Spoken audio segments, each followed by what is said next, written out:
A vida tá foda. Vou te falar que eu achei que eu já tivesse conhecido todo tipo de traição, puxada de tapete, filha da inveja, putagem. filha da putagem, mas eu vou te falar que Brasília, aquela frase do Capitão Nascimento no final do filme, O sistema é o foda. sistema é foda. Parceiro. Pode falar?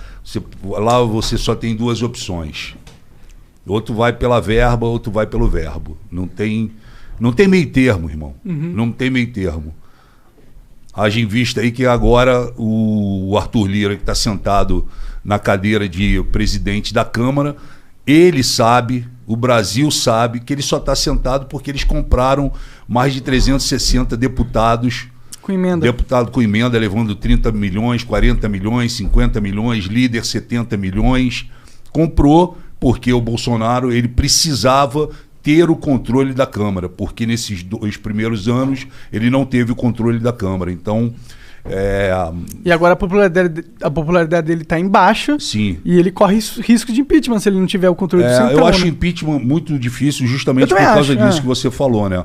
Quando o Arthur Lira, que tem o Centrão, e o Centrão é um negócio extremamente violento, né? Porque eles não se importam com o que está acontecendo, eles se importam com o que eles vão ganhar, quanto eles vão ganhar, quem eles vão privilegiar, né? Quais são os cargos que eles vão ter, os ministérios que eles vão ter. O fisiologismo por ele mesmo. E nesse momento fica difícil, porque você, para fazer um impeachment de qualquer presidente, você tem que ter 308 votos. E você hoje, lá dentro da Câmara, você não tem os 308 votos, pelo simples fato de ter o Centrão no comando. O Bolsonaro hoje ele está sentado na cadeira de presidente especificamente por causa do Centrão.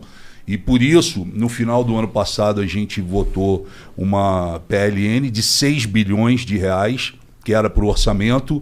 Quando veio a campanha para presidente da Câmara, que o Bolsonaro fechou com o Arthur Lira e com o Centrão, numa jogada estratégica bem forte. Você sabe como que foi essa costura? Eles cortaram esse orçamento de 6 bilhões e o general Ramos levou 3 bilhões para dentro do plenário e aí distribuiu e aí o Arthur Lira ganhou. Entendeu? Caralho. É assim. E eu falo... E o que eu fiz esse dia? Eu me candidatei a presidente da Câmara porque você tem 12 minutos para falar.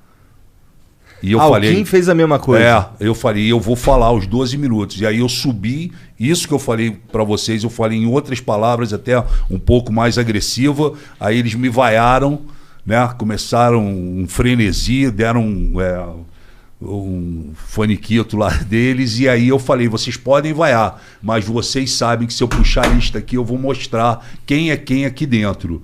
Para mim teria sido muito mais fácil. Eu poderia ter votado no Arthur Lira, apertou minha mão várias vezes, General Ramos me ligou, falou, e aí, Frota, porra, fecha com a gente, caramba, tem as emendas e tudo, e eu não fui. Para mim poderia ter sido mais fácil, mas eu falei isso na cara deles todos e falei lá, você paga um preço por isso, mas... eu prefiro ficar tranquilo, cara. É um preço esse preço que tá dizendo tu é jogado para escanteio? Não é que você é jogado para escanteio, mas se você vacilar, você fica no escanteio. Eu, como sou um cara que vou metendo a cara, eu não quero saber, eu vou para cima. Então eu não fiquei de escanteio. Mas, por exemplo, se eu faço hoje uma reunião com um ministro alinhado com o sistema e alinhado com o Bolsonaro, o ministro me recebe muito bem, me dá café, me dá água, refrigerante, traz todo mundo, faz aquela festa, eu viro as costas e ele rasga o pedido e joga no lixo. Entendeu? Então, caralho, assim, você passa a não ter um trânsito, né? Para quem acompanha aqui, né, política, vê todos os dias um monte de deputado inaugurando ferrovia, estrada, terminando obras por todo o país e tudo. Tem sempre aqueles que andam junto dentro do avião do presidente, aquela coisa toda, porque esses estão alinhados. Ali é o voto, irmão. Não adianta o Eduardo Bolsonaro ter 1.800.000 votos. Eu tive 156 mil votos. Mas depois que você pisa em Brasília, o voto tem o mesmo peso. Entendeu? O teu voto tem o mesmo peso que o meu, independente se você teve 2 milhões de votos ou não. E aí, cara, o voto lá dentro vale muito, porque você consegue dar andamento ao país no voto, né? Então, muitas vezes você tem pressão do partido, o partido te pressiona, o partido fecha a questão, exige que você vote, você pode até não votar, você arruma uma confusão com o seu partido, né? E você sofre essas pressões do governo também. Porra, precisa passar essa parada. Aí começa a tocar o telefone, olha, vem aqui, vamos conversar, o que você está precisando, quais são os prefeitos que você conhece, vê se você pode formar com a gente. Pô, tô vendo aqui, você tem 10 projetos aqui, vou pedir para o presidente colocar um projeto teu para votar, porque hoje o que um deputado, para vocês terem uma ideia, qual é a grande... O que um deputado quer dentro da Câmara, fora uma série de coisas, ele quer ter os projetos dele aprovados. Né? Porque ele pode mostrar serviço. Sim, né? E é muito difícil. Né? O Bolsonaro, por exemplo, ficou 28 anos lá dentro, aprovou um projeto. Sim. Né?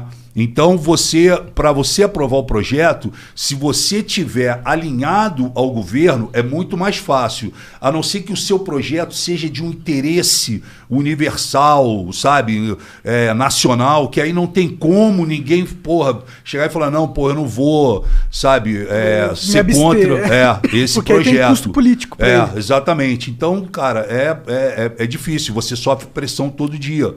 Porque você é o público, é o povo, né, atrás de você, ali te pressionando, aí é esquerda, é direita, é centro, é pesada a parada. E eu achei que na televisão, porque eu vivi muitos anos na televisão, né, só de TV Globo foram 12 anos e mais Record, SBT, Bandeirantes, enfim.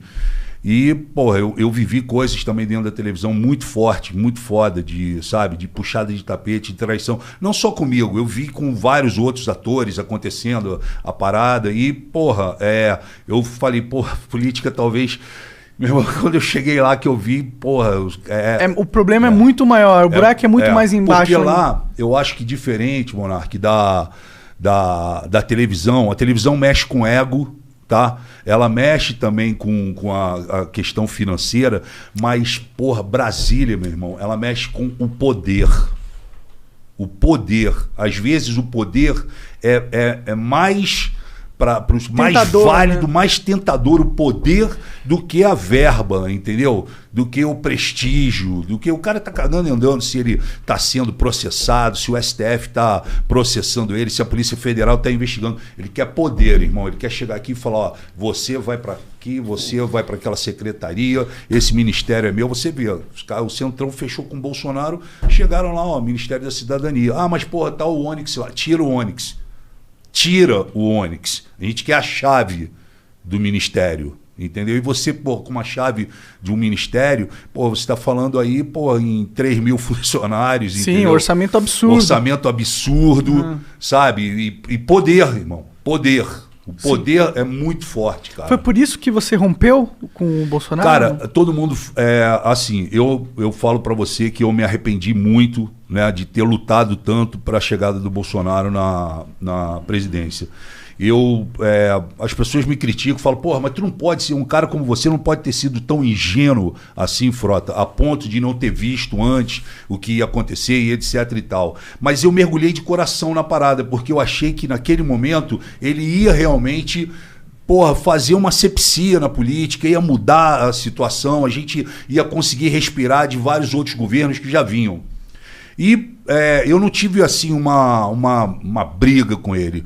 Eu, na verdade, o Bolsonaro, quando ele assumiu a presidência, logo em dezembro, né, que era dezembro de 2018, a gente começava em janeiro, em dezembro de 2018 eu comecei a entender e a ver várias coisas que não eram o que vinham acontecendo durante a campanha. Ele virou uma outra pessoa, colocaram um cinturão, blindaram o cara e apareceu pessoas que eu nunca tinha visto no decorrer da parada, né, da campanha. Sabe quem são essas pessoas? Vários. Apareceu um monte de militar, apareceu um monte de cara de terno, apareceu gente de tudo que foi lado e blindaram o Bolsonaro. E a cena marcante, onde eu comecei a ficar, sabe, assim, pensando, foi quando eu estava no Banco do Brasil, onde foi a transição do governo Temer para o governo Bolsonaro. E aí, lá para as 2 horas da tarde, abriu a porta do corredor, entrou vários militares e o Bolsonaro no meio, um monte de cara de terno. E o Bebiano, que morreu de infarto. O Bebiano, as pessoas podem criticar, falar o que quiser, mas o Bebiano, meu irmão, ele ficou 26 horas da vida dele por dia, durante 5 anos, do lado do Bolsonaro. Se tem alguém que ajudou o Bolsonaro, empurrou o Bolsonaro, tirou vários BOs da frente a nível jurídico e o caramba, segurou a parada, foi o Bebiano. E o Bebiano morreu, muita gente acha estranha essa morte dele, né? A gente conversou com o André Marinho, ele mostrou um vídeo aqui no Flow do Bebiano. Um cara forte pra caralho, grande, entendeu? E aí, pô, eu encontro o Bebiano, e aquelas pessoas todas que foram entrando por umas salas. Era um corredor enorme, todo mundo entrou e ficou o Bebiano parado no corredor. Aí eu cheguei pro Bebiano e falei, e aí, Bebiano, tá tranquilo? Ele falou, tô. Falei, pô, e aí, onde é a tua sala? Ele falou, pô, não tem sala. Eu falei, como tu não tem sala? Ele falou, pô, eu não tenho sala e não sei o que eu vou fazer ainda no governo. Tu acredita, Frota? Eu falei, pô, não acredito. Pra mim, tu ia ser o cara, pô, tu ia ser o líbero da parada.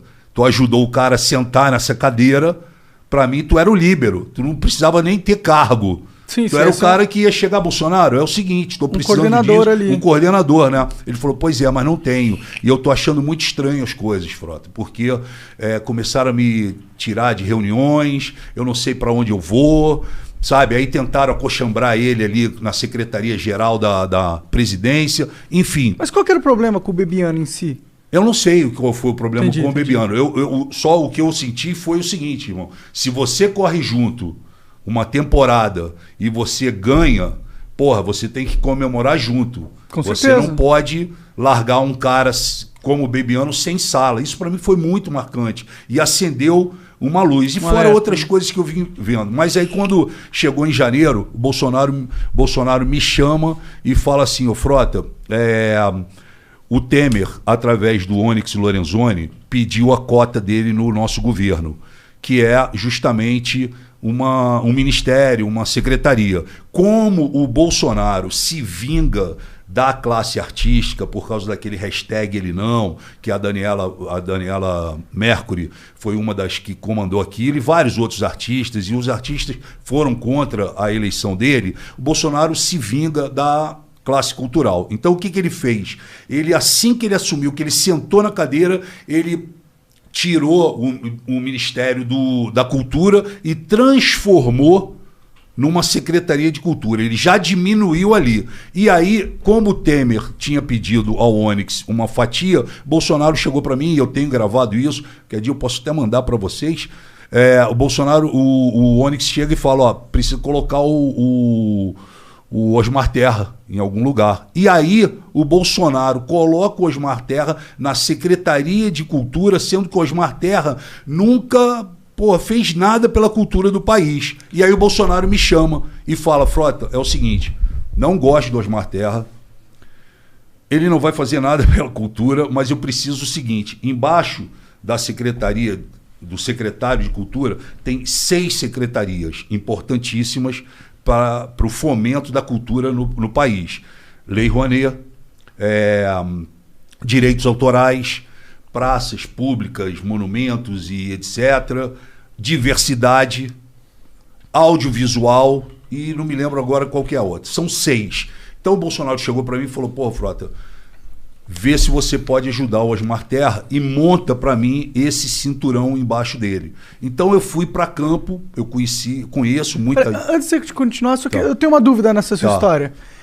Por que o Temer poderia pegar uma parte dele? Porque isso é um jogo político, né? MDB é um jogo político. É o Temer pegando a cota do MDB. Do MDB. Entendi. É isso. Entendi. Se eu não expliquei... É que eu não entendo muito. Os partidos, quando fecham, vamos eleger o Monark. Vamos eleger o Monark? Então tá, Monark, a hora que você sentar, nós vamos te colocar lá, mas a hora que você sentar lá é o seguinte, nós queremos essa secretaria aqui. Entendi. Tá fechado? Essa era a missão do Temer como líder do partido. Você fatia o governo. Pode crer. E você acaba fazendo o que ele tinha dito que não faria, inclusive na campanha e na entrevista dele na TV Globo. Sim. Que ele fala, eu jamais vou fatiar o meu governo, eu não vou aceitar que o Centrão fique junto comigo, porque no Centrão tem corrupto, bandido, safado, não sei o que, coisa e tal. Um presidente não consegue governar fatiando o governo, e ele fez isso. E aí, quando ele me chama, eu fui em campo, não fui buscar amiguinho meu, fui buscar pessoas que realmente entendiam da situação. E convidei essas pessoas, algumas aceitaram logo de início, outras tinham que se desvencilhar dos seus empregos e etc e tal, e montei esse cinturão para dar suporte para um cara que não entendia de cultura.